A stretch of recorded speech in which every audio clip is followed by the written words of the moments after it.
வெள்ளி விலை தொடர்ந்து உச்சம் கண்டுகிட்டே இருக்கு. அதனோட எதிர்காலம் எப்படி இருக்கும், அதே மாதிரி இதுல நீங்க இன்வெஸ்ட் பண்ணலாமா வேணாமா அப்படிங்கிற குழப்பமும் உங்களுக்கு இருக்கும். அதற்கான ஒரு தீர்வு இந்த வீடியோல உங்களுக்கு கிடைக்கும்.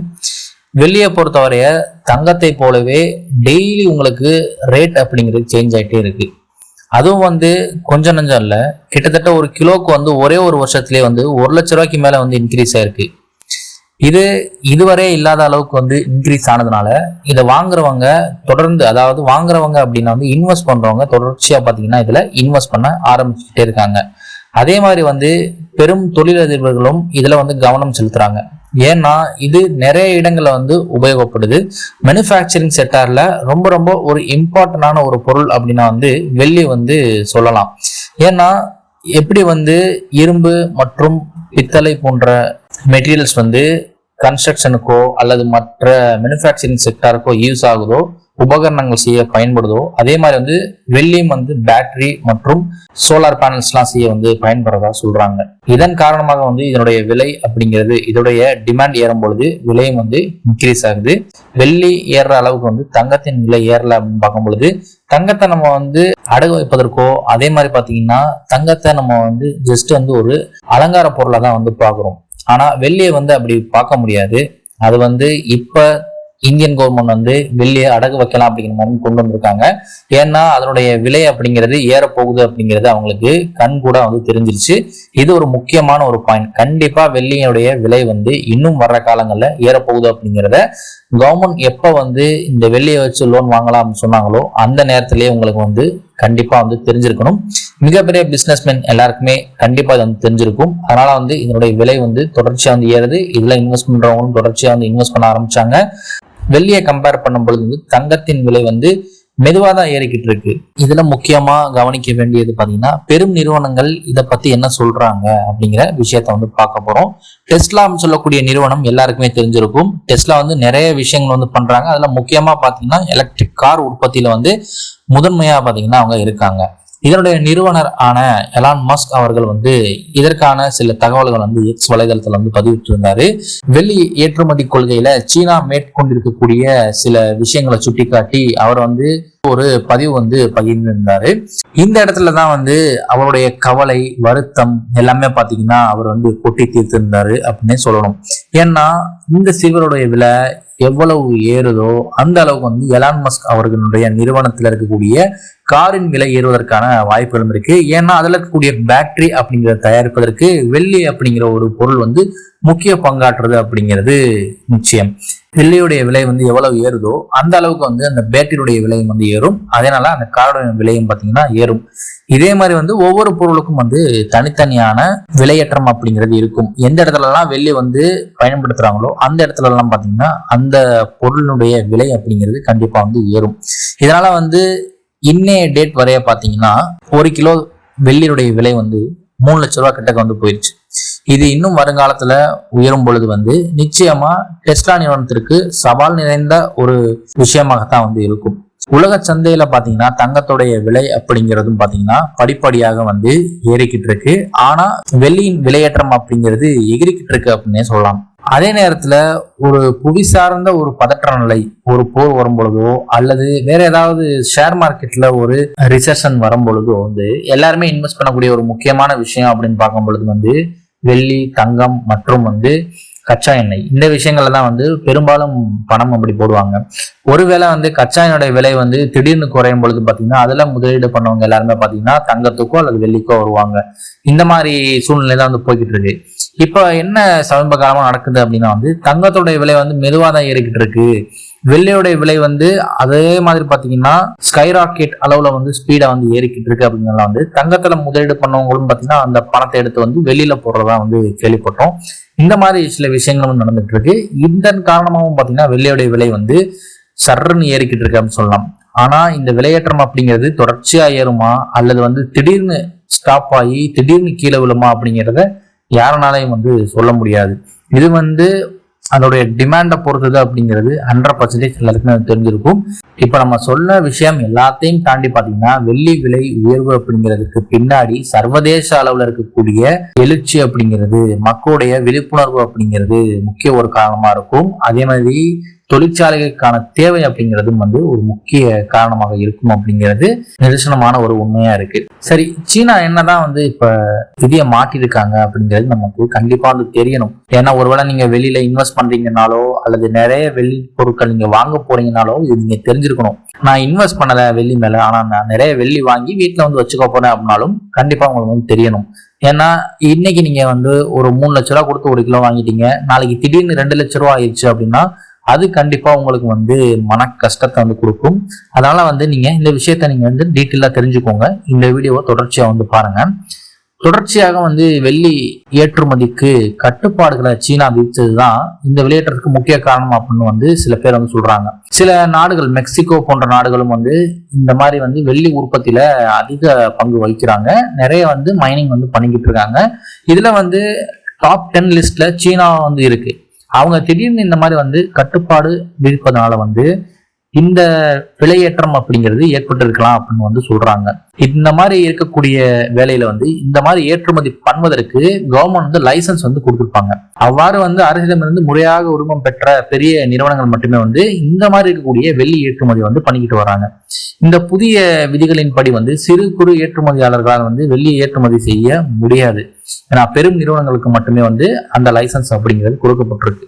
வெள்ளி ஏற்றுமதியில வந்து 60 முதல் 70% வரையிலான உலகளாவிய விநியோகத்தை வந்து சீனா தான் வந்து கட்டுப்பாட்டுல வச்சிருக்கு. அப்படி இருக்க வந்து சீனா தனது வந்து ஏற்றுமதியில ஒரு சிறிய கிடுக்குப்பிடி வந்து போட்டிருக்கு.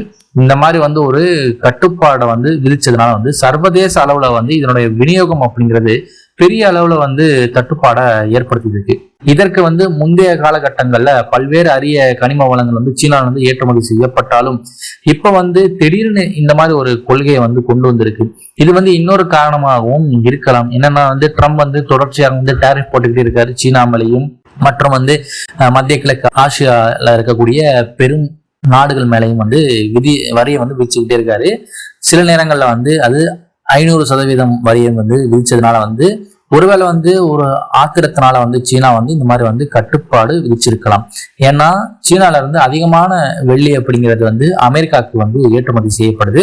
இதுவும் ஒரு காரணமா இருக்கலாம் அப்படிங்கிற மாதிரி வந்து சொல்றாங்க. கடந்த 2025 சர்வதேச தேவை அப்படிங்கிறது வந்து 1.24 பில்லியன் அவுன்ஸாக வந்து இருந்த நிலையில ஆனா விநியோகம் செய்யப்பட்டது வந்து 1.01 பில்லியன் அவுன்ஸ்களாக இருந்தது. இதுலயே தட்டுப்பாடு உங்களுக்கு வந்து 0.2 பில்லியன் பாத்தீங்கன்னா அவுன்ஸ் வந்து தட்டுப்பாடு அப்படிங்கிறது இருந்திருக்கு. இந்த நேரத்துல இந்த இடைவேளையில வந்து சீனா வந்து இந்த வெள்ளி ஏற்றுமதி கொள்கையில சில விதிகளை கொண்டு வந்ததுனால வந்து இந்த மோசமான நிலையை வந்து பெரும் நிறுவனங்கள் சந்திச்சிருக்கு. பெரும் நிறுவனங்கள் மட்டும் இதற்கு விதிவிலக்கு அப்படிங்கிறது சொல்ல முடியாது. பொதுமக்களும் இதுல வந்து நிறைய வந்து இன்னல்களை சந்திச்சிருக்காங்க. ஏன்னா அதிக விலை கொடுத்து ஒரு அணிகலன்களை வாங்க வேண்டியிருக்கும், வெள்ளி அணிகலன்களை அல்லது வெள்ளி உபகரணங்களை வாங்க வேண்டிய சூழ்நிலை அப்படிங்கிறது நிலவுது. இன்வெஸ்ட் பண்றவங்களுக்கு எந்த அளவுக்கு இது பாசிட்டிவா இருக்கோ அதே நேரத்துல இந்த பொருட்களை வாங்கி உபயோகம் பண்ணணும் அப்படிங்கிறவங்களுக்கும் பாத்தீங்கன்னா இது பாதகமா வந்து அமைஞ்சிருக்கு. பொதுவாக வெள்ளியை பொறுத்தவரைய எந்தெந்த விஷயங்களுக்கெல்லாம் தேவைப்படுது அப்படிங்கிறத பார்த்துக்கோங்க. சோலார் பேனல் வந்து நம்ம தயாரிக்கிறோம், அதற்கு பயன்படுது. மின் வாகனங்கள், எலக்ட்ரிக் வெஹிக்கிள்ஸ் தயாரிப்பதற்காக பயன்படுகிறது. மின்னணு சாதனங்கள் உற்பத்தி செய்வதற்கும் மருத்துவ உபகரணங்கள் தயாரிப்பதற்கும் ஒட்டுமொத்தமாக வெள்ளி தேவையில 50 முதல் 60% அப்படிங்கிறது வந்து நம்ம வந்து பயன்படுத்திக்கிட்டு இருக்கோம். இந்த மாதிரி இருக்கக்கூடிய தேவைகள் வந்து தட்டுப்பாடுகள் இருக்கிற நிலையில சீனாவின் கெடுக்குப்பிடி அப்படிங்கிறது வெள்ளியின் விலையை வந்து ஜனவரி 12ஆம் தேதி, சென்ற 12ஆம் தேதி வந்து புதிய உச்சத்தை தொட முக்கிய காரணமா இருந்தது. அதை தொடர்ந்து ஜனவரி 17ஆம் தேதி வரைய பாத்தீங்கன்னா உங்களுக்கு தொடர்ச்சியா அதனுடைய விலை வந்து ஏற்றம் இறக்கம் கண்டு இன்னைக்கு புதிய உச்சத்தை வந்து தொட்டிருக்கு. கிட்டத்தட்ட ஒரு கிலோ வெள்ளியின் விலை பாத்தீங்கன்னா 3.5 லட்சம் ரூபாயை தாண்டி பாத்தீங்கன்னா போய்கிட்டு இருக்கு. கடந்த ஆண்டு சர்வதேச அளவுல வெள்ளி இறக்குமதி செய்வதில் இந்தியா முதலிடம் பிடித்திருக்கு அப்படின்னே சொல்லணும்.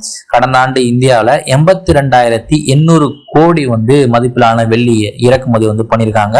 கடந்த ஆண்டை கம்பேர் பண்ணும் பொழுது அதற்கு முந்தைய ஆண்டை வந்து 44% வந்து அதிகரிச்சுக்கு அப்படின்னே சொல்லணும்.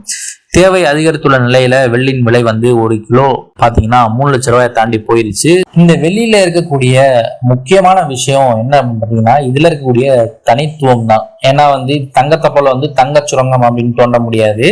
அதே மாதிரி வந்து இந்த வெள்ளி அப்படிங்கிறது ஜிங்க், அதுக்கப்புறம் காப்பர் சுரங்கங்கள்ல ஒரு உப பொருளாக தான் வந்து கிடைக்குது. அதாவது ஒரு மூன்றாவது பொருளாகத்தான் வந்து இந்த மாதிரி வெள்ளி வந்து கிடைக்குது. அதைத்தான் பிரிச்செடுத்து நம்ம வந்து யூஸ் பண்ணிக்கிட்டு இருக்கோம். இதை வந்து கட்டுமானம் செய்வதற்கே குறைந்தது 10 ஆண்டுகளாவது தேவைப்படும் அப்படிங்கிற மாதிரி சொல்றாங்க. இந்த மாதிரி வெள்ளியை வந்து புதுசா வந்து சுரங்கங்கள் அமைத்து எடுப்பதற்கே வந்து 10 ஆண்டுகளாவது தேவைப்படும் அப்படின்னு சொல்றாங்க. அதனால நிறைய நாடுகள் வந்து என்ன பண்றாங்கன்னா வெள்ளி வந்து மறுசுழற்சி பண்ணி வந்து யூஸ் பண்ணிக்கிட்டு இருக்கோம். இப்போ ஒருவேளை உங்க கையில வந்து பழைய வெள்ளி இருந்துச்சுன்னா அதை போய் கடையில கொடுத்து நீங்க எப்படி வந்து புது வெள்ளி வாங்குறீங்களோ சேம் அதே விஷயத்தான் வந்து பண்ணிக்கிட்டு இருக்கோம்.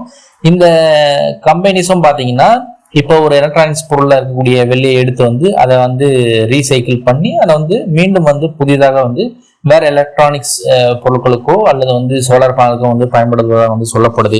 நம்ம வந்து ரீயூஸ் பண்றது பாத்தீங்கன்னா மிக மிக இன்றியமையாதது அப்படிங்கிறது எனக்கு தெரியுது. ஏன்னா ஒரு சுரங்கங்கள் அமைப்பதற்கே வந்து 10 ஆண்டுகளாவது தேவைப்படும் அப்படிங்கிற மாதிரி வந்து சொல்றாங்க. இதுதான் வந்து முக்கியமான விஷயம். இப்போ வந்து நம்ம என்ன பார்க்க போறோம்னா வெளியில முதலீடு பண்ணுவது அதற்கான எதிர்காலம் எப்படி இருக்கு அப்படிங்கறத பத்தி கொஞ்சம் டீட்டெயில்டா பார்ப்போம். இது சம்பந்தமா நான் வந்து ரீசெண்டா வந்து ஒரு நியூஸ் வந்து பார்த்தேன். அந்த நியூஸ்ல வந்து சென்னை தங்க நகை மற்றும் வைர வியாபாரிகள் சங்க தலைவர் ஜெயந்திலால் சலானி அவர்கள் வந்து ஒரு பேட்டி வந்து கொடுத்திருந்தாங்க. அவர் கொடுத்திருந்த அந்த டீட்டெயில்ஸ் தான் இப்போ வந்து நம்ம பார்க்க போறோம். வெள்ளி விலை வந்து சமீப காலமா வந்து இன்க்ரீஸ் ஆயிட்டே வருது. இது இதுவரை இல்லாத அளவுக்கு வந்து உச்சத்தை வந்து தொட்டிருக்கு. வெனிசுலா ஆக்கிரமிப்பை தொடர்ந்து வந்து கிரீன்லாந்து ஆக்கிரமிப்பை ட்ரம்ப் எப்படி வந்து திட்டமிட்டு இருக்காரு, அதே மாதிரி ரஷ்யா உக்ரைன் போர், இஸ்ரேல் காசா மோதல், ஈரான் உள்நாட்டு பிரச்சனை போன்ற புவி அரசியல் முக்கியமா அதுக்கு காரணமா இருக்கு அப்படிங்கிறத சொல்றாங்க. ஏன்னா இதனால வந்து ஒரு நாட்டுல இருந்து ஒரு நாட்டிற்கு பொருட்களை ஏற்றி செல்வது தடை ஏற்பட வாய்ப்பு இருக்கு. அதே மாதிரி வந்து இதனால வந்து ஒரு நாட்டின் மீது வந்து இன்னொரு நாடு அதிக வரி விதிப்பதற்கான வாய்ப்புகள் இருக்கு. இந்த மாதிரி இருக்கக்கூடிய விஷயங்கள் எல்லாமே பாத்தீங்கன்னா இந்த வெள்ளியின் விலையை வந்து அதிகரிக்க செய்யும் அப்படிங்கிறது சொல்றாங்க. இந்த மாதிரி வந்து சீனாவும் பாத்தீங்கன்னா தன்னுடைய ஏற்றுமதி கொள்கையை வந்து விடாப்பிடியா இருப்பதனால வந்து இந்த விஷயங்கள் வந்து வெள்ளி விலை உயர்வு அப்படிங்கிறது தற்பொழுது வந்து ஏற்பட்டிருக்கு அப்படிங்கிற நமக்கு அவர் வந்து சொல்லியிருந்தாரு. இப்ப இருக்கக்கூடிய காலகட்டத்துல தங்கத்தை போல் வெள்ளியையும் முதலீட்டாளர்கள் வந்து பாதுகாப்பான முதலீடா வந்து கருதுறாங்க. அதனாலதான் வந்து அதெல்லாம் நிறைய பேர் இன்வெஸ்ட் பண்றாங்க. அவருடைய அமௌண்ட்டும் வந்து இன்க்ரீஸ் ஆகிட்டே இருக்கு அப்படிங்கிற மாதிரி சொல்றாங்க. பெரும் முதலாளிகள் மட்டுமல்லாம வந்து சாமானிய மக்களும் வந்து தற்பொழுது வந்து வெள்ளியில முதலீடு பண்ண ஆரம்பிச்சிட்டாங்க. வரும் ஏப்ரலிலிருந்து வெள்ளியையும் வங்கியில் அடமானம் வைத்து பணத்தை பெற்றுக்கொள்ளலாம் அப்படிங்கிற மாதிரி ரிசர்வ் வங்கி வந்து எடுத்திருக்கக்கூடிய அந்த ஒரு தீர்மானத்துல கண்டிப்பா வந்து ஒரு பாசிட்டிவ் இம்பாக்ட் அப்படிங்கிறது மார்க்கெட்ல ஏற்பட போகுது. முக்கியமா தங்கத்துக்கு அப்புறம் இருக்கக்கூடிய ஒரு முக்கியமான இன்வெஸ்ட்மெண்ட் அப்படிங்கிறது அல்டர்னேட்டிவ் அப்படிங்கிறது வெள்ளியாகத்தான் இருக்கு. அதே மாதிரி இப்ப மக்கள் வந்து தங்கமுலாம் பூசப்பட்ட வெள்ளி ஆபரணங்கள் வாங்குறதையும் நிறைய ஆர்வம் கட்டுறதா வந்து சொல்லப்படுது. ஏற்கனவே 9 கேரட் தங்கத்திற்கு ஹால்மார்க் முத்திரை கிடைத்துள்ள நிலையில தங்கத்துக்கு மாறாக முழுக்க முழுக்க வெள்ளி சார்ந்திருக்காமல் 9 கேரட் தங்க ஆபரணங்கள் சந்தைக்கு வர வாய்ப்பு இருப்பதா சொல்றாங்க. பல்வேறு சூழல்களையும் வைத்து பார்க்கும் பொழுது வெள்ளியுடைய விலை அப்படிங்கிறது வரும் காலங்களில் ஏறப்போகுது அப்படிங்கிறது வந்து தெரியுது. இதுல இன்வெஸ்ட் பண்ணணும்னு நினைக்கிறவங்க நல்லா யோசிச்சு நீங்களா முடிவெடுத்து இன்வெஸ்ட் பண்ணலாம். இந்த விஷயங்கள் மட்டும் இல்லாம நான் சொன்ன விஷயங்கள் மட்டும் இல்லாம நிறைய தரவுகளை ஆராய்ந்து உங்களுக்கு விருப்பம் இருந்தா நீங்க வெளியில வந்து இன்வெஸ்ட் பண்ணி லாபத்தை நீங்க வந்து கண்டிப்பா அடைய முடியும். ஷார்ட் டேர்ம் இன்வெஸ்ட்மெண்ட் பண்ணாம லாங் டேர்மா இன்வெஸ்ட்மெண்ட் பண்ணீங்க அப்படின்னா வெளியில அதிகமான லாபம் அப்படிங்கிறது கிடைக்கும். இந்த வீடியோல நிறைய விஷயங்கள் நீங்க கண்டிப்பா தெரிஞ்சிருப்பீங்க. இது இன்வெஸ்ட்மெண்ட் மட்டும் சார்ந்த விஷயம் கிடையாது, தனிநபர் சார்ந்த விஷயமும் தான். இந்த வீடியோ பிடிச்சிருந்தா லைக் பண்ணிக்கோங்க. கீழே கமெண்ட் பார்த்தீங்கன்னா உங்களுக்கு என்ன தோணுதோ அதை வந்து போடுங்க. இவ்வளவுதான் வீடியோ. நெக்ஸ்ட் வீடியோல பார்த்தீங்கன்னா பார்ப்போம்.